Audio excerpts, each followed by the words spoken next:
What's happening, YouTube? Owen here from Dark Entertainment, the place to hear tales from Wales and afar. If you're into creepy stories donated to us by people like yourselves, then feel free to like and subscribe, and hit that bell icon. Now, let's get into the video.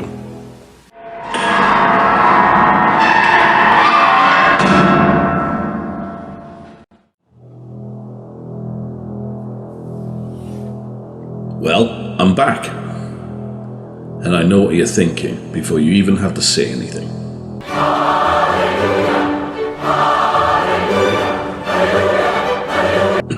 Enough of that. Anyway, once again I apologise for my delay in getting the new video to you. But, in other news, I did actually pass my exams, which I'm both equally pleased and surprised at, because I have the knowledge retention of a brick. But anyway, I've passed. But you don't want to hear about my personal life. I don't even want to hear about my personal life. No one wants to hear about my personal life. So, let's get into the video. True to form, I'll be referring back to type and giving you a bit of a history lesson. You lucky people. However, there is a reason for this, which will become apparent in the episode. This episode is going to be split up over 2 videos, based on the sheer number of stories that come out of this area. Llandaff itself is actually known as a city within a city, but was eventually engulfed by Cardiff itself. Looking at Llandaff itself, it could be mistaken as a quaint village in the middle of the sticks somewhere. However, I would not walk alone down by the cathedral at night. There are too many strange stories for me. And in all honesty, when it comes to ghosts, I'm a bit of a fairy. The cathedral stands proud in the centre of it. It was built in the 12th century by Bishop Urban on the site of a 6th century monastic church. As you can imagine, the area is steeped in history. For hundreds of years, people have used the graveyard to bury their loved ones. It's been used for so long that the path running to it is known as the Path of the Dead. Several strange things happen along this path. But before we get into those, I'm going to take you back to the main pathway running down to the cathedral, where we will take a look at a very interesting spirit. Over the last 100 or so years, the sight of a young woman running down the path past the cathedral has been spotted by many people. Of all the accounts given, the image is that of a young woman around the age of 30, running down the long sloping path past the cathedral weeping. She then stops in a field adjacent to the graveyard outside the cathedral, where she takes a deep breath before screaming and falling forward into the ground. Now, the sight of ghostly apparitions repeating themselves throughout history are a common enough occurrence. As previously stated in episode 15, The Lost Legion, history has a habit of repeating itself, and sometimes in very unsettling ways. Where this encounter differs is that we possibly know who this unfortunate woman is.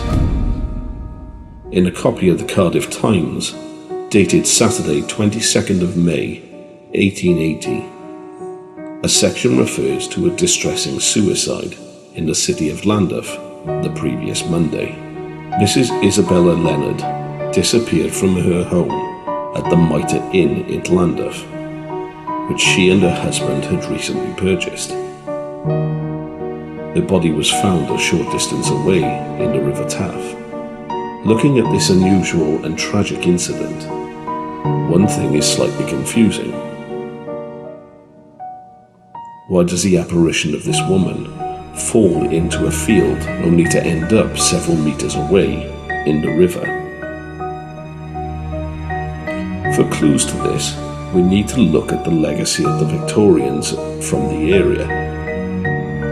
In the mid-1800s, the Llandaff Weir was constructed in order to tame the rapids just north of the cathedral. This process, over time, altered the course of the river and very slowly but surely directed the river away from the field behind the cathedral, directly where a distraught Isabella Leonard disappeared. It is unknown why this young woman decided to end her life. Rumours claim several reasons, from an unhappy marriage to the loss of a child, but one thing is clear, that the grief was so powerful that her soul is now condemned to relive her final tragic moments time and time again.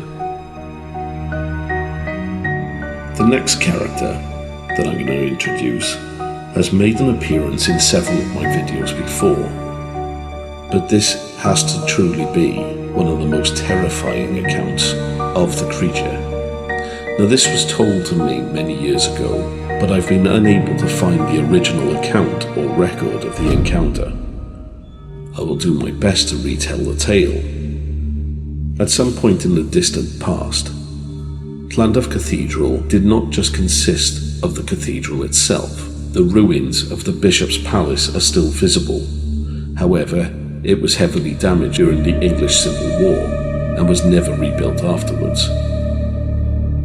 We can get an idea of what the bishop's palace might have looked like based on other bishops' palaces around the country. As you can see in the picture at the moment of the bishop's palace in Hereford, and is likely to be similar to what the bishop's palace looked like in Llandaff before its destruction. One night, a cardinal travelling from London stayed in the bishop's palace. He was sleeping on the second floor when he was awoken by the sound of scratching.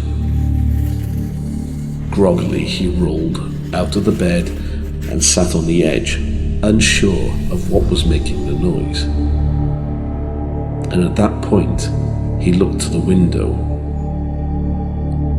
He screamed and recoiled in horror as a gaunt, pale, slightly decaying face looked back at him. The creature had long, greasy, dark hair, blotchy skin, and red eyes, and was staring into the room with a blank expression on his face.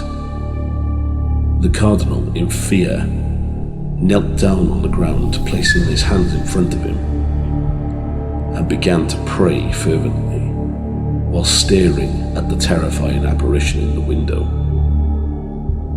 At this point, the creature screamed at him and recoiled from the glass.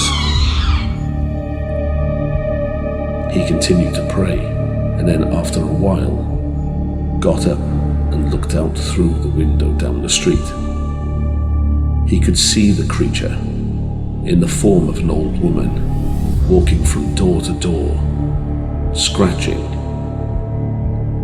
It appeared to have two large leathery wings tucked up against its back.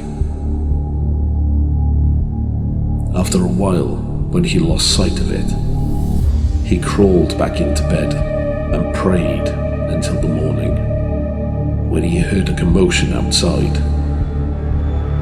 When the servants came into his room that morning, he asked what had happened, and they explained that a family down the street, who were renowned as unbelievers and refused to attend Mass, were torn to shreds in the middle of the night. The priest prayed and thanked God that it wasn't him, as this creature was straight out of hell.